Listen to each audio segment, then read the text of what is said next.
이제부터 들레즈 얘기를 합니다. 들레즈는 지금 이렇게 본 거예요. 이렇게 봤는데 그러면 19세기까지의 서양의 주류적인 철학의 생각이 뭐냐? 지금 꼭대기 윗줄에 있는 것들이 쭉 계보적으로 이렇게 왔는데 들레즈는 이렇게 정의합니다. 야, 이거는 이렇게 이성 정신 자아 뭐 이 위에 있는 뭐 보편 본체 이런 등등 얘기한 것들은 다 뭐냐? 한마디로 동일성을 주장한 것이다. 이렇게 봐요. 그것에 비해서 이 밑줄에 놓이는 것은 동일성에 반대인 차이죠. 차이라고 하는 거예요. 차이. 자, 동일성이라는 말, 영어로는 아이덴티티인데 쉽게 생각하세요. 똑같다는 거야. 동일성은 똑같다는 거잖아요. 똑같은 거. 근데 이때 시간을 넣어보세요. 언제나 똑같은 거. 어제도 오늘도 내일도 똑같은 거. 과거, 현재, 미래를 거쳐서 언제나 똑같은 거. 만약 그런 게 있다면 어떻게 돼요? 변치 않는 거죠. 언제나 똑같다는 건 뭐야? 언제나 변화하지 않지. 변했다면 달라진 거잖아요. 똑같은 게 아니죠. 과거, 현재, 미래를 거쳐서 언제나 똑같은 거. 그게 동일성입니다. 그렇게 동일성이라고 하는 건 불변을 뜻하죠. 언제나 똑같다는 얘기는 언제나 변치 않고 똑같이 있는 거예요. 자, 찾아봅시다. 고대 철학에서는 이렇게 불변의 동일자, 동일성이 뭐였을까? 플라톤의 이데아였다고. 이 원의 가장 완전한 원의 정의는 언제나 하나잖아요. 하나의 것. 하나의 것이면서 사라지지 않는 그거. 이렇게 보면 그 대표. 고대 철학의 대표는 이런 동일성의 대표는 뭐였겠어요? 고대 철학에서는 이데아였지. 중세 철학에서는 이렇게 언제나 과거, 현재, 미래를 거쳐서 언제나 존재하는 것. 그래서 사라지지 않는 단 하나의 것이 뭐야? 신이지, 하나님이죠. 근세 철학으로 가면은 어제의 것, 오늘의 것, 내일의 것 언제나 똑같아야 될 것이 내 속에 있다면 뭐야? 이제 인간 속에서 찾아야 될 거 아니야. 그래서 근대 철학이 되면은 이렇게 세 가지가 되는 겁니다. 자, 이것이 일종의 전통적 철학에서 추구해왔던 동일성, 동일자의 대표란 말이에요. 그러니까 뭐 다 있어왔던 걸 제가 설명했는데 들레즈는 그것은 한마디로 뭐 이데아 됐건 신이 됐건 자아가 됐건 동일성이라고 볼 수 있어요. 똑같은 거. 그래서 언제나 변치 않는 거. 그것에 비해서 마주서서 밀려나는 타자들 이런 것들은 뭐예요? 다 특징이 다 변화하죠. 생성 소멸한다고. 그래서 들레즈는 이 생성이라는 말을 하죠. 그리고 이 불변은 존재라고 볼 수 있어요. 이거는 생성이고. 그러니까 이런 겁니다. 그러니까 앞에까지의 전통 철학을 자기 시대로 정리하는 거예요. 앞에의 주류적인 철학, 이데아와 신과 자아를 중심으로 형성되어 왔던 것들은 한마디로 동일성을 추구하면서 불변의 존재를 지향했던 거라면은 이제 자신이 하고 싶은 거는 그 반대에 있던 차이, 변화 생성인데 이 세상의 것들은 뭐예요? 다 생성, 소멸, 변화하고 있죠. 생성, 소멸, 변화해 간다는 얘기는 달라져 간다는 얘기죠. 달라져 간다는 얘기는 다 차이 난다는 얘기지. 어제의 것과 지금의 것이 달라졌다면 어제의 것과 지금의 것은 차이가 나죠. 그래서 이걸 차이라고 합니다. 그래서 들레즈식으로 보면은 전통 철학이 동일성의 철학이라면 자신의 철학은 뭐예요? 차이의 철학인 거죠. 그리고 전통 철학이 존재 중심이라면 자신은 생성의 철학이라고 볼 수 있고, 그리고 이 생성하는 이것을 사건이라고 봅니다. 이제 이걸 설명할 거예요. 그리고 전통 철학이 이것을 실체라고 본다면은 들레즈 자신의 철학은 실체가 아닌 사건의 철학, 차이의 철학이고, 이렇게 전통적으로 계속 변치 않고 동일하게 남아있는 그런 실체와 같은 것이 있다면은 사람들은 그걸 붙잡고자 하지. 그래서 이데아를 향해서 가고자 하고 신을 신앙하고자 하고 자아를 중심에 놓고자 한다는 얘기예요. 불교식으로 보면 이제 집착인데 왜 그놈을 잡고 그놈이 중심이니까 중심을 잡아야 안 헷갈리지. 그래서 그것을 정주라고 합니다. 거기에 눌러 앉아가지고 계속 머무는 거야. 이게 전통 철학을 그렇게 보는 거예요. 니들은 이런 것들, 이데아신 자아 등등 영원히 변치 않는 동일한 어떤 것을 찾아놓고 거기에 깔고 앉아서 나오지 않는다는 거예요. 이게 정주라고 보는 거예요. 근데 그것에 비해서 자신이 지향하는 건 뭐냐? 이 세상은 실제로 끝없이 생성소멸하는 여러 가지 다른 것들, 차이나는 것들의 반복만 있어요. 이 차이나는 반복이 드러나는 걸 사건이라고 합니다. 그리고 이런 세상을 사건의 방식으로 본다면은 붙잡을 게 없지. 왜 다 생성소멸하면서 다 차이나는데 세상은 어떻게 가는가? 생성소멸 변화한다는 거예요. 불교식으로 보면 연계함으로 무상하다는 거예요. 무상하니까 잡을 것 없다. 그러니까 무집착, 무주도 가지요. 불교에서는 이걸 무주라고 그래. 잡을 거 없으니까 머물지 말라고 그러잖아요. 그럼 정주의 반대는 무주지. 근데 무주라고 쓰면 뭐라고 해요? 그건 너무 베낀 것 같잖아. 그러니까 어떻게 돼? 문화적으로 보면 이렇게 깔고 앉아 사는 거는 이제 정착 문명이죠. 근데 그게 아니고 계속 이동해야지. 유목이죠, 유목. 그래서 노마드라고 합니다, 유목. 그래서 이것을 유목이라고 보는 거예요. 유목. 그러니까 계속 머물러 있지 않고 이동하듯이 어디에 중심에 깔고 앉아 있지 않고 끝없이 유동하고 유목하는 이런 것들을 얘기를 하는 겁니다. 이런 것이 자신의 철학이라고 얘기를 하는 거예요. 따라서 좀 길게 얘기해야 되는데 들레주의 입장을 이해하려면 바로 앞에 것까지의 주류 철학의 특징을 이해해야 되고 그 주류를 동일성 그리고 자신의 지향점을 차이 이렇게 보는 겁니다. 자, 그래서 여기서 동일성과 차이죠. 그러니까 한마디로 전통 철학의 동일성이라면은 들레주 자신의 철학은 차이의 철학이라고 하는 거예요. 여기서 시뮬라크르라고 하는 유명한 그의 개념이 나옵니다.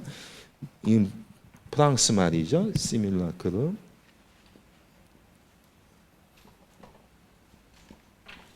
원래 시뮬라크르는 흉내낸다. 흉내내니까 모방하는 거죠. 흉내내서 모방해서 세운 것을 일종의 우상이라고도 볼 수 있고 아니죠. 또는 모상이라고도 볼 수 있죠. 그런 거예요. 그러니까 원래 시뮬라크르라는 불어 자체는 뭔가를 흉내내고 모방한 것이니까 뭐야? 진짜는 아닌 거지. 진짜 아니 어떤 사람이 무언가를 흉내낸다는 얘기는 진짜 어떤 것을 흉내내는 거잖아요. 흉내낸 것 자체는 진짜가 아니지. 그러니까 모상인 거예요. 그래서 말 뜻은 원래 그건데 이걸 플라톤 철학에 적용하면은 여기 보세요. 완전한 원이 모범이 되는 형상이라면 그것을 모방해서 그린 것, 모상들은 그려진 원, 허유의 가상이 되겠죠. 그러니까 시뮬라크르라는 말 자체는 플라톤 철학에 보면 여기에 걸리는 것들이라고. 왜? 진실하고 완전한 이데아 형상을 흉내내고 모방한 것들은 뭐야? 이렇게 그리는 원들이잖아요. 우리 현실의 이 사물들. 그러니까 플라톤이로 보면은 여기 이쪽 줄에 이 가상, 이쪽 줄에 온 이런 현실의 사물들 또는 현실 플라톤식으로 보면 이거는 가장 이상적인 거라면은 이것은 구체적으로 드러난 어떤 현실을 얘기하는 거죠. 자, 어쨌든 현실의 사물은 플라톤이로 보면은 가장 완전한 형상을 흉내내고 모방한 어떤 것이잖아. 우리 현실의 사물이라고 하는 건. 그게 시뮬라크르인데 플라톤이로 보면 그건데 여기서 얘기를 비꼬는 거예요. 그러니까 플라톤이로 보면 우리가 살아가는 이 현실의 사물들은 그야말로 가장 완전한 형상을 흉내내고 모방한 그야말로 가상 덩어리들에 불과한 거지. 그런데 이게 뭐예요? 현실의 사물이 그런 거죠. 그래서 이 사람은 들려진 이렇게 합니다. 그 시뮬라크리야말로 진짜라는 얘기예요. 아까 진짜 가짜 얘기했잖아. 실제. 진짜로 있는 게 뭐냐? 플라톤한테는 진짜로 있는 게 뭐예요? 이데아지. 그걸 모방한 모상은 뭐야? 가짜로 있는 거죠. 예? 그리고 이 가짜를 시뮬라크라고 볼 수 있는 거 아니에요? 불어식으로 보면은. 왜? 그것을 모방한 허위에 불과하니까. 그런데 들레즈는 거꾸로 하는 거예요. 진짜는 외려 이게 진짜라고 하는 거야. 왜? 현실의 사물, 이게 진짜인 거지. 도대체 이데아가 어디 있어? 제가 이랬죠, 지금. 이데아가 어디 있어? 제가 자꾸 사회를 하니까 여기 있나? 이것에 대한 단서 그림이 있죠. 저기 라파엘로가 교황청에 그린 아카데미 학당 보면 가운데 노인네하고 젊은이가 한 사람은 이러고 있고 한 사람은 이러고 있어요. 뭐에 대한 제스처입니까? 이데아가 어디냐는 질문에 대한 답일 수 있어요. 플라톤은 이러고 있어요. 노인네는. 왜? 이데아가 어디 있습니까? 천정? 그게 아니라 이 세상이 아닌 어떤 초월적으로 있다는 제스처고, 그의 제자 아리스토텔레스는 자연주의자거든요. 일종의. 그러니까 어떻게 돼? 그 이데아는 형상은 어떻게 돼? 사물과 같이 있다. 사물 속에 있다. 해서 이렇게 얘기를 해요. 자, 그러면은 지금 이데아와 같은 그런 것인데, 그것은 초월적인 거고, 진짜는 바로 플라톤이 보면 이데아와 같이 초월적으로 있는, 진짜 어디에 있는 그런 거라고 얘기할 텐데, 들레즈는 거꾸로 가는 거야. 진짜로 있는 거는 이 세상의 사물이라고 보는 거지. 그리고 이 세상의 사물은 플라톤식으로 보면 시뮬라크르라고 불릴 만한 거야. 근데 그 시뮬라크르, 어찌 보면 그것은 플라톤은 너는 그게 모방한 것이고 가짜인 것이고 우상에 불과한 것이라고 했지만, 네가 시뮬라크르라고 부를 만한 그것이야말로 진짜라는 얘기야. 왜? 우리 현실의 사물이니까. 그래서 이렇게 시뮬라크르로 드러나는 이 현실의 사물들의 것들을 사건이라고 하는 겁니다. 사건. 자, 그럼 이제 사건 얘기를 해야 돼요. 사건. 자, 그 전에 이 차이라고 하는 것도 반복과 결합을 합니다. 그래서 들레즈는 이 차이와 반복을 두 가지 방식으로 나눠요. 차이 없는 반복과 차이 있는 방법을 나누죠. 그러니까 차이 나는 방법과 차이 안 나는 방법이죠. 반복이죠. 차이 없는 반복, 아무 차이가 없이 그냥 똑같이 반복되는 거예요. 이게 일종의 동일자의 움직임의 방식입니다. 동일자가 계속 반복돼서 재현되는 거예요. 아까 동일자의 대표가 뭐였어요? 이데아, 신, 자 같은 거죠. 이 동일자가 있으면서 이것들이 시대마다 재현되는 거야. 이데아가 재현되니까 아까 그린 여러 가지 원으로 재현되죠. representation 재현된단 말이에요. 그리고 신이 재현되니까 피조물이지. 피조물 속에 신이 재현됐으니까 우리는 그걸 인정하고 신앙을 해야 된다고 할 테고, 자아라는 것이 이 세계 속에 재현이 돼. 그러니까 관념론적으로 구현이라는 이런 방식, 또는 정신주의, 유물주의, 유심론식으로 이렇게 가겠죠. 그런 재현의 방식으로 차이가 나지 않고 계속 반복되는 거예요. 동일자가. 일종의 동일성의 논리입니다. 이것이 그 전에 그리스적으로 보면 피타고라스가 얘기했던 코스모스 같은 거. 그러니까 이 세상에는 수학적으로 이루어진 불변의 법칙 같은 게 있어서 그 법칙에 따라서 세상은 간다. 여러분 상식적으로 그렇게 생각하잖아. 아, 이 세상에는 불변의 법칙이 있고 그 법칙이 작동하면서 이 세상은 굴러가는 거야. 근데 한마디로 그게 다 구라라는 거야. 그렇게 망고불변의 법칙과 같은 게 어딨냐. 그건 다 동일성의 논리가 같다는 거예요. 그러니까 코스모스라는 말에 전제되어 있는 수적인 불변의 법칙과 같은 거, 플라톤이 이데아와 같은 거죠. 그런 불변의 법칙 같은 건 없다는 거예요. 그러면 과학은 뭐냐? 과학은 그런 법칙 좋아하죠. 이게 이제 이 과학 시간이 아니어서 그러는데, 요새 같으면 이제 복잡계 과학 같은 건데, 법칙이라는 말보다 패턴이라는 말을 쓰셔야 됩니다. 앞으로는 법칙이라는 말은 우리가 상식적으로 불변의 법칙 하듯이 진짜 변치 않는 게 법칙인 거예요. 근데 패턴은 뭐라 할까?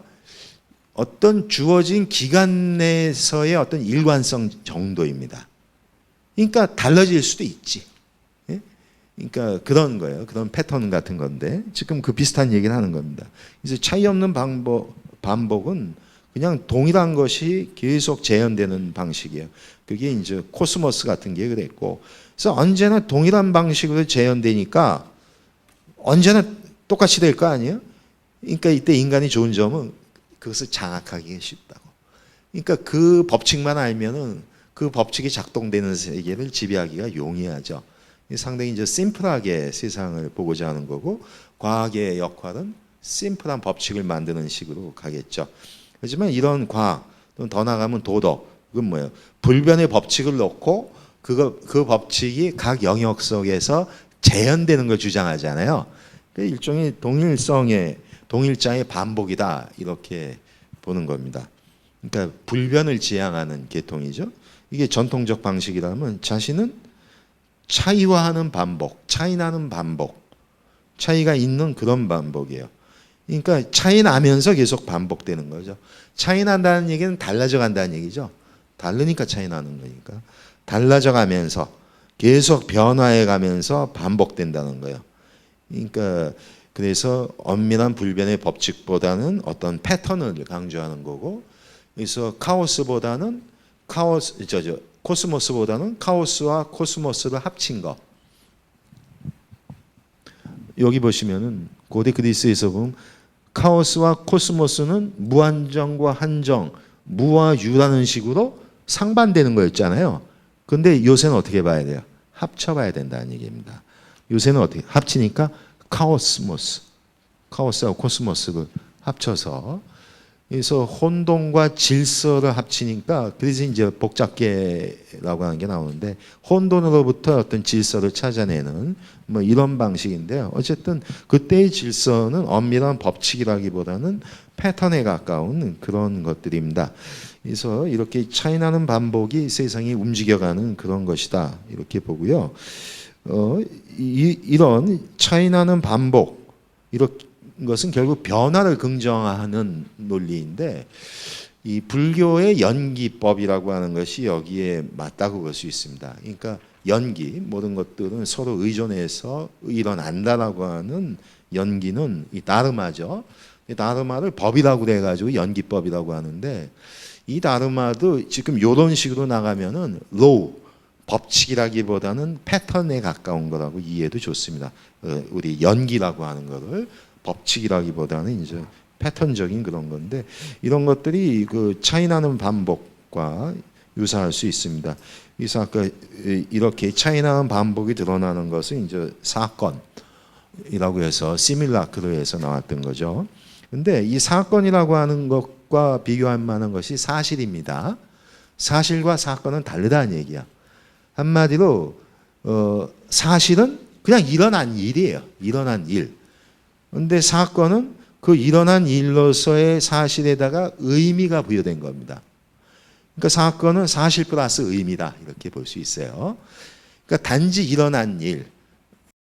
채플린의 영화 중에 이제 모던 타임스를 보면은 채플린이 좀 오지랖이 넓잖아요. 이것저것 되지도 않게 간섭하고 그렇게 다니는데, 대도시에서 사거리에서 있는데 시위라는 거예요. 노동자들이 그 뭐를 올려달라 했든지 막 시위를 으쌰으쌰 하면서 막 수십 명이 때를 지어서 이렇게 걸어가고 있는데, 그 앞에서 트럭이 뒤에 뭐 나무나 이렇게 길쭉한 거를 싣고 가잖아요.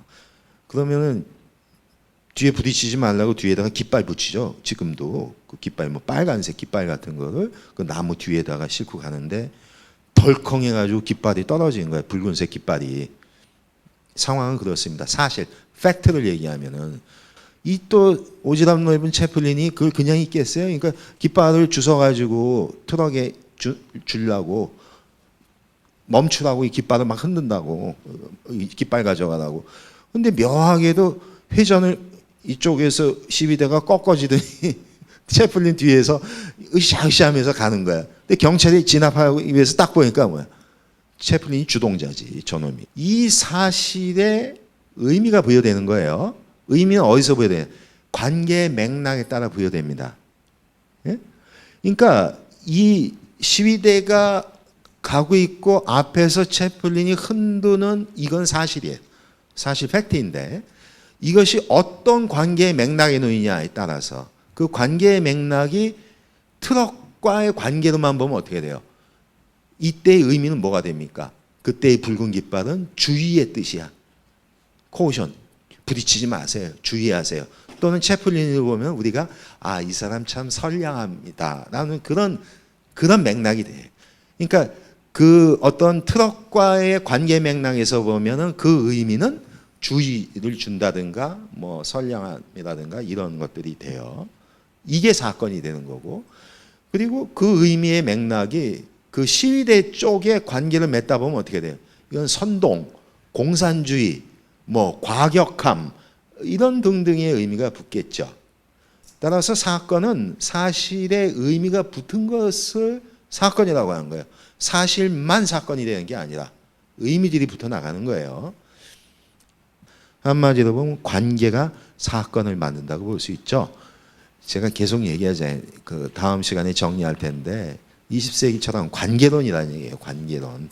관계에 따라서 의미가 주어진다는 거고요. 자, 그래서 그의 철학은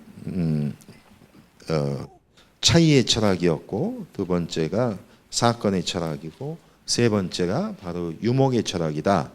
왜냐하면은 그 전통 철학이 추구해왔던 동일성 같은 것들, 이데아, 신자 그 어떤 것도 중심의 역할을 하기 때문에 중심에 가게 되는 순간 거기에 정착하고 싶죠. 거기서 나오고 싶지 않죠. 그게 주인 자리인데. 그래서 거기에 정착을 하고 자신의 그 중심의 영토를 고집한다는 겁니다. 중심을 고수하고자 하는 거죠. 바로 이것은 동일성과 실체를 지향하는 방식으로 간다는 거예요. 그러면서 욕망을 억압하죠. 왜? 이때 그 제가 근대 철학 도식을 얘기했지만은 주류의 자리에 가는 게 이성이라면은 그 밑에 가는 거는 감성과 그 감성이 표출되는 욕망 같은 거예요. 그러니까 이성에 의해서 욕망을 억압하는 이런 식의 장치들을 쓴다는 거죠. 그거는 신이 중심에 있을 때에 당연하죠. 신의 중심에 서서 피조물들의 욕망의 억압이죠. 그러니까 아주 철저한 금욕주의로 가는 이런 방식으로 전개가 되죠. 근데 그것에 비해서 동일성이 아니라 차이와 사건을 강조하는 식으로 보다 보면은 어디에 머무를 수가 없다는 거예요. 왜? 모든 거는 다 차이 나는 사건들의 연속이기 때문에 붙잡을 수 있는 게 없잖아요. 그러니까 어느 것도 머물러 있을 수는 없다. 그래서 탈영토와 어떤 영토를 고집할 수 없다는 거고요. 또 탈중심, 어떤 중심을 고수하지 않는다는 거고, 이것이 바로 차이와 사건의 철학에서 나오는 어떤 그 행위 지향이 그렇다는 겁니다. 그래서 이것은 욕망의 억압이 아니라 욕망의 분출 같은 이런 거예요. 여기서 이제 20세기의 또 하나의 특징이 나오죠. 욕망의 문제입니다. 어찌 보면 욕망과 관련해서 보면 19세기까지 서양은 욕망의 억제가 중심이었다고 볼 수 있어요. 왜냐하면 주류 철학이 이성 철학이니까 이성의 반대에 있고 이성보다 급이 낮다고 보는 감성과 감성의 표출로 드러나는 욕망은 눌려야 되는 것이죠. 그거는 놔두면 안 되는 그런 겁니다. 그리고 정신의 반대인 물질인데 인간한테 물질은 육체죠. 그러니까 감성과 육체가 결합된 욕망은 언제나 이성과 정신에 의해서 눌러야 되는 그런 거예요.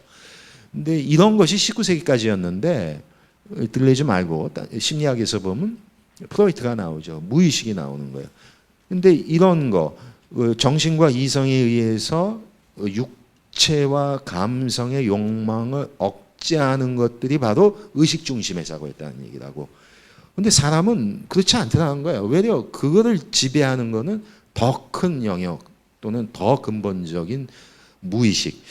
무의식이라니까 의식이 없다기보다는 의식이 아닌 어떤 것이 있다는 얘기죠. 근데 이제 프로이트는 비판받는 게 의식이 아닌 무의식, 의식에 의해서 지배되지 않고 오히려 의식을 있게끔 하는 어떤 근원적인 것이 의식이 아닌 무의식이라고 했는데 그것의 내용을 주로 리비도, 성적 충동 같은 거 위주로 봤어요. 그래서 이제 그 뒤에 그 융이 거기에 대해서 이제 비판하면서 나오는 게 그래 의식보다 무의식이 더 근본적이라고 본 거는 중요하다. 하지만 무의식의 내용이 반드시 성적인 것만을 포함하는가? 그거보다 더 넓게 봐야 된다. 그래서 역사성을 집어넣습니다. 이게 또 20세기 특징 중에 하나예요. 근데 이 19세기에 비교하면은 19세기도 역사를 강조했는데 그때는 역사 철학이라고 돼서 역사의 주인 찾기로 갔다고. 역사의 주체 찾기. 아, 이게 그냥 수많은 일이 벌어지는 것 같지만 이 이면에는 역사가 어떤 방향을 향해서 가는 거 아닐까 하는 그런 느낌이 들 수도 있어요. 그런 식으로 완전히 휠 받았던 사람들이 19세기 철학자들이라고. 이제 그 사람들은 역사가 지역사나 자국사만 아니라 인류사 전체를 놓고 뭐 원시 시대부터 고대, 중세, 근대 사회 쭉 역사가 가는데 이게 어떤 것이 주체가 돼서 이 역사를 어느 방향으로 가는가 거기에 관심이 있었어요. 그게 역사 철학이죠.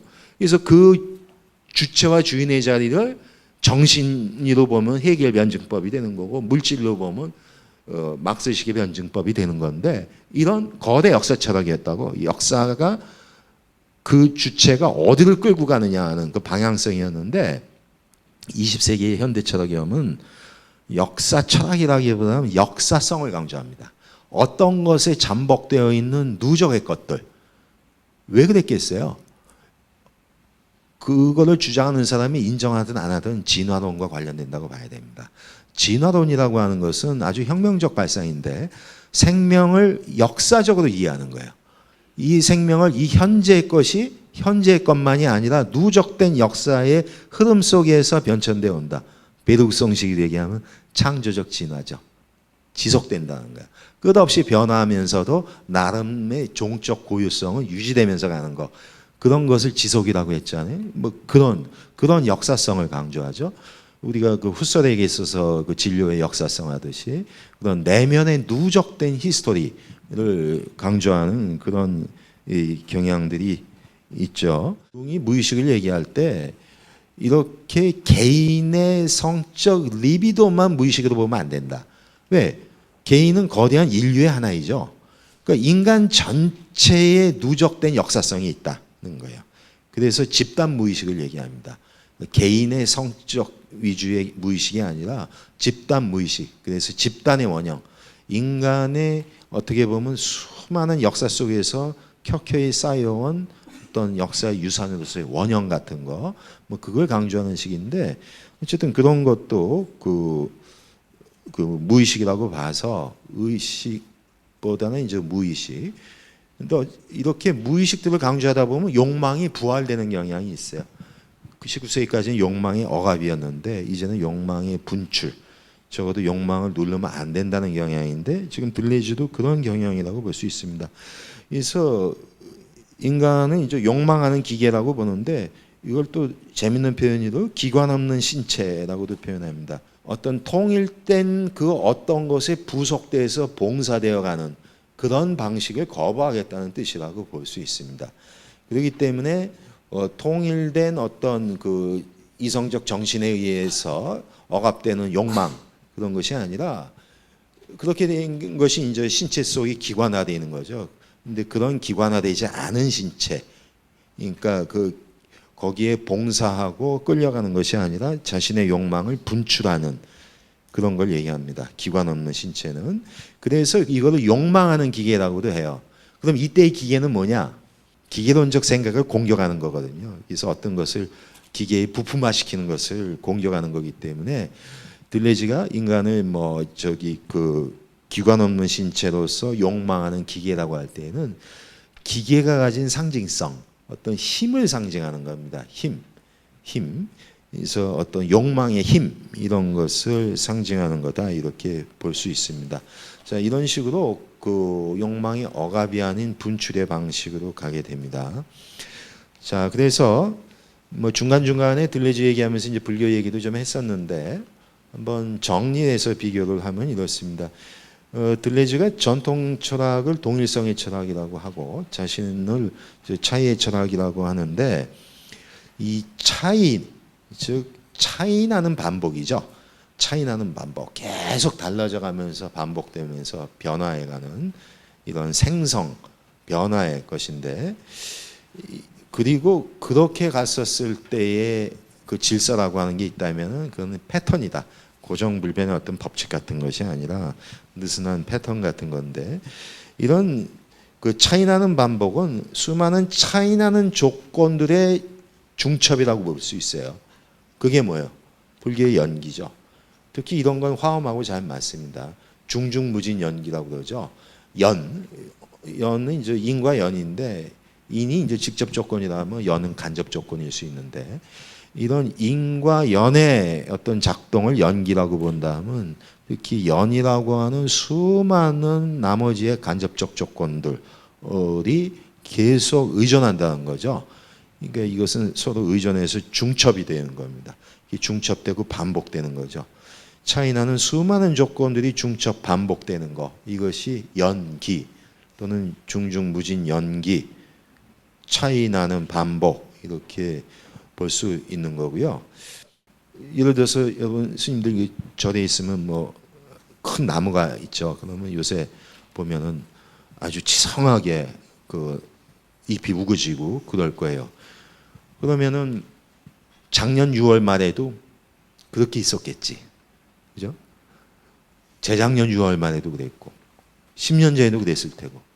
뭐 대체로 한 수백 년 묵었다면은 뭐 100년 전에도 그렇게 요때쯤에는 저렇게 잎을 열리고 이렇게 있었겠지. 그럼 작년에 그 나무와 지금의 그 나무는 같나? 어떻게 답하라겠어요? 같기도 하고 아니 같기도 하고 언제나 중도로 하면은 별 문제가 없습니다.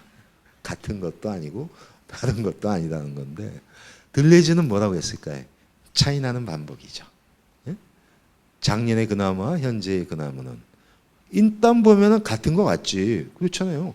잎사귀 숫자도 달리고 또 기후에 따라서 녹음의 정도가 다르죠. 예?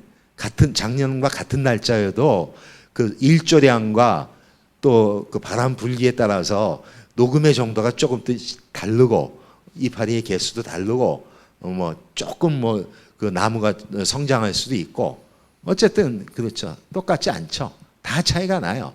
그러면서도 뭐예요? 기본적 패턴은 반복된 겁니다. 그래서 작년에도 있었고 금년에도 있고 내년에도 있을 거예요. 반복으로. 근데 똑같은 것의 반복이 아니라 차이 나면서 반복돼 가는 거예요. 그게 이 세상이 다 그런 거라는 거예요. 지금 나무의 예를 들었지만은. 그런데 이렇게 차이 나서 반복될 수 있다는 얘기는 불교식으로 보면 수많은 인과 연, 그 조건들의 의존을 통해서 변화해 가는 거라고 볼 수 있습니다. 아까 얘기했던 일조량의 차이만이라도 봐도 분명히 다르잖아요. 근데 이런 것들이 다 인과 연 중에 연에 속할 수 있는 그런 것들이죠.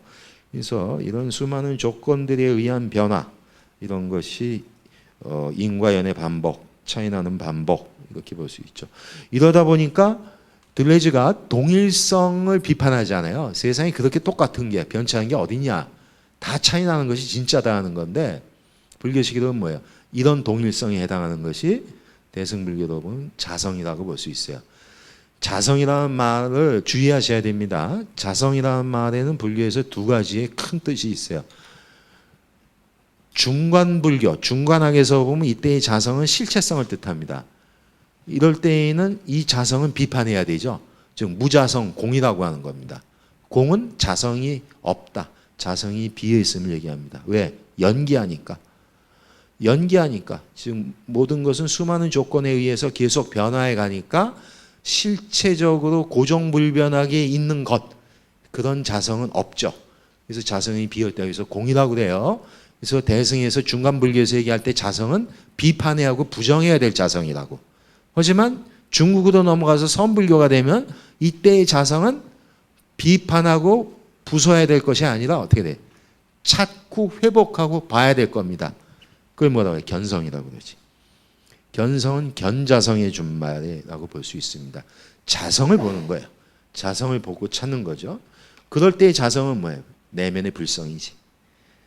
자신의 불성, 자불성을 또 자성이라고 할 수 있죠. 근데 이거는 이제 중국식 맥락, 선불교식 맥락이에요. 그러니까 자성이라는 말은 맥락에 따라 잘 보셔야 돼요. 인도 중간불교로 가면은 자성은 부정해야 되는 거고, 중국 동아시아식 선불교로 가면 자성은 견성해야 될 거지. 우리가 찾아내고 회복해야 될 거니까 이 상반대로 보는데, 여기서 인도 중관학에서 비판하는 무자성 공할 때의 자성은 실체성이죠. 그 실체성이 들레즈가 비판하는 동일성 개념과 통할 수 있다고 볼 수 있습니다. 왜냐하면 그 동일성이야말로 계속 변치 않고 동일하게 남아 있는 건데, 그리고 자기 홀로 있는 그런 거죠. 근데 그 스바브아바, 우리 자성이라고 했던 것이 바로 자기 혼자 있는 것이면서 동시에 고정불변하게 자신만의 본질을 계속 유지하는 거기 때문에, 그 들레즈 입장에서 세상이 차이나는 반복으로 계속 생성 변화한다고 보는 입장에서 보면은 어떠한 동일성도 인정하지 않잖아요. 다 차이난다.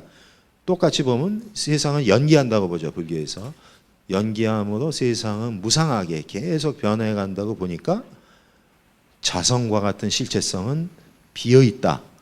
무자성 공이라고 보죠.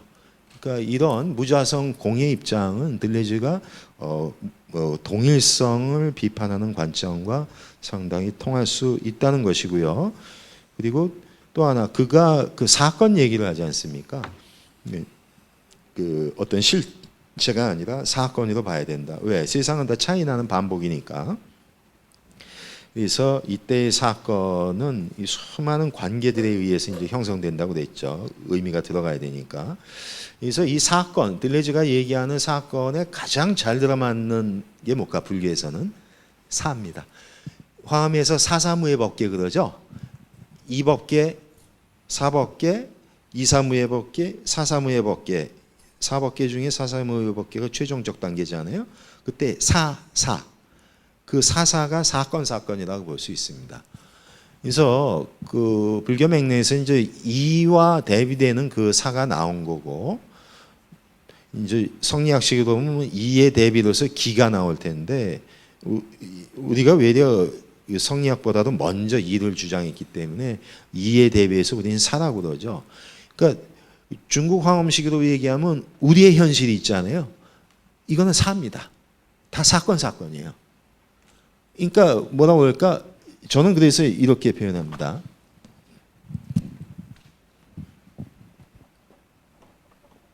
물이 아니라 사로 보자. 이게 불교의 입장이기도 하고 들레즈의 입장이기도 하다, 이렇게 생각을 합니다. 이 물이라고 하는 것은 사물로서 어떤 실체 같은 거라는 거야. 고정된 어떤 그 실체성 같은 그런 걸로 우리 다 보죠, 사물을. 근데 그런 물로 보지 아니라 사건으로 보다니, 사건. 이때의 사건은 의미가 부여된 그 사실을 얘기하는 식이죠. 그리고 이건 뭐예요? 관계 속에서 나온다고 그랬잖아요. 이 사건이라고 본다는 얘기는. 이거는 나중에 그 정리할 때 또 한번 얘기를 할 텐데요. 그래서 이렇게 사건으로 보자 하는 얘기. 그러니까 동일성이 아니라 차이로 보고 실체가 아니라 사건으로 보자는 얘기는 물이 아니라 사로 보고 이 사사가 연기적 인드라의 그물망 속에 들어가서 보면 어떻게 돼요? 서로 장애됨이 없지. 그래서 무해하다고 하는 거예요. 사와 사건과 사건이 무해하는 것을 사건과 사건이 융섭하다고 표현할 수 있습니다. 그런 세계를 뭐냐? 법계라고 얘기하죠. 화엄법계. 근데 그때 얘기하는 사사 것이 취지상 보면 이 들레즈가 얘기하는 사건 개념과 상당히 잘 맞습니다. 왜냐하면 세상을 생성 변화하는 관계론적으로 보잖아요. 그럼 불교하고도 통하기 때문에 이렇게 볼 수 있고, 세상을 그렇게 볼 경우에 살아가는 방식은 정주의 방식이 아니라 유목의 방식이 된다고 그랬죠. 왜? 잡을 게 없으니까. 이건 뭐 불교의 기본 입장이죠. 예? 무상하다는 건 다 흘러가는 건데 그 잡을 수 뭐가 있어요? 강물에서 바보지. 그 잡으려고 하니까. 근데 마찬가지로 그렇게 붙잡을 수 있는 것은 없다는 건데, 예를 들면 이제 금강경에 사상 부정하잖아요. 아상, 인상, 수자상, 중생상. 뭐 이것도 뭐 철학적으로 보면 아상은 이제 자라고 하는 어떤 관념, 인상은 인간이라고 하는 관념. 물론 이제 이게 뿌드갈라 같은 거기 때문에 좀 더 다른 방향에 볼 수 있는데, 일단 여기 인간이라는 관념이라고 보시고, 수자는 이때 영혼을 얘기합니다. 지바. 그러니까 영혼이라고 하는 관념. 중생상은 이때의 중생, 무리중자죠. 중현, 여러 가지 조건들에 의해서 일어난 거. 그러니까 존재자 같은 거예요. 세상에 존재하는 것, 존재자. 이런 관념들을 세우지 말라는 얘기야. 왜? 거기에 실체가 없기 때문에. 그래서 이렇게 사상을 부정해서 무상, 상이 없다는 이런 얘기를 하는 것은 그렇게 상이 없으니까 어떻게 돼요? 무주죠. 그러니까 금강경에는 공 얘기는 거의 없어요. 무상과 그 어떤 것에도 붙잡을 만한 상이 없으니까 어떻게 돼? 어디에도 머물 데는 없다. 머물지 말라는 얘기죠. 그게 금강경의 기본적 얘기인데 둘레지식은 뭐예요? 어떤 것 때도 상이 없다. 다 차이나는 반복일 뿐이라는 얘기죠. 고정된 실체성은 없고 그러니까 어떻게 돼? 머물 데가 없다. 정주하지 말라. 유목이라고 하는 건데 이렇게 보면은 어떤 삶의 방식을 설명하는 것도 유사한 점이 있다는 거예요. 제가 계속 또 반복적으로 강조하는데 똑같은 건 없습니다. 그래서 들레주하고 지금 불교 얘기했는데 들레주하고 불교하고 똑같아요? 같긴 뭐가 같아요? 똑같은 게 어디 있어요? 지금 똑같은 거 없다고 그랬잖아요. 차이가 나. 하지만은 반복되는 게 있어. 뭐 세상을 보는 관점, 소위 실상을 알아차리는 그 눈, 그런 건 비슷한 거 있어요. 그러니까 비슷한 게 뭐예요? 부처님께서 이 세상은 연기하는 거야. 그래서 고정불변한 게 없고 다 무상하고 그러니까 무아인 것이고 그걸 모르고 잡으려고 하니까 고가 증식되는 것뿐이다. 그러니까 머물지 말고 가려는 거 아니에요. 지금 같이 보죠. 세상을 볼 때 이 세상은 동일성 같은 걸로 포장돼서 붙잡을 만한 게 없다는 거예요. 다 차이나는 반복으로서 사건들의 연속일 뿐이다. 그럼 어떻게 살겠어요? 거기 정착할 데가 어딨냐는 얘기예요. 유목적 자세로 집착하지 말라는 건데, 그래서 이렇게 보면은 표현 방식이 조금 다를 수 있지만 세상을 보는 안목 그리고 실상을 보는 눈 이런 데 있어서는 분명히 통하는 점이 있다. 이렇게 볼 수 있겠습니다. 예, 여기까지 해서 마치도록 하겠습니다.